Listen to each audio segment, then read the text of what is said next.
என் குழந்தை என் அப்பா மாதிரி தான் இருக்கணும். எனக்கு இப்போ என் அப்பாவை தான் பார்க்க பிடிச்சிருக்கு. எனக்கு பிறக்க போறதே என் அப்பா தான். அதான் என்னுடைய வேண்டுதல். நீ என் பக்கத்துல நிக்காத, தள்ளி நில்ல. அப்படி சொல்லாத அஞ்சலி. உனக்காக நான் என்னெல்லாம் பண்ணிருக்க பாரு. நீ என்னென்ன புக்கு படிக்கணும், என்னென்ன பாட்டு கேட்கணும், போன்ல ரெஃபரன்ஸா எடுத்து வச்சிருக்கேன். அதெல்லாம் நம்ம குழந்தையோட அறிவுக்கு ரொம்ப ஹெல்ப் பண்ணும். இதெல்லாம் நீ ஃபாலோ பண்ணும். நீ காட்டுற அறிவு என் பிள்ளைக்கு வேண்டாம். என் அப்பா எனக்கு நிறைய புக்ஸ் வாங்கி கொடுத்திருக்காரு.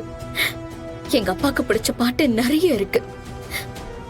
நான் அதை தான் கேட்பேன், அதை தான் படிப்பேன். அப்பதான் என் அப்பா மாதிரி எனக்கு குழந்தை பிறக்கும். நீ சொல்றதெல்லாம் என்னால படிக்கவும் முடியாது, கேட்கவும் முடியாது. அஞ்சலி, செத்து போனவரை பத்தி எதுக்கு திரும்ப திரும்ப பேசிக்கிட்டு இருக்க? மகேஷ், அவர் என்ன சாகல.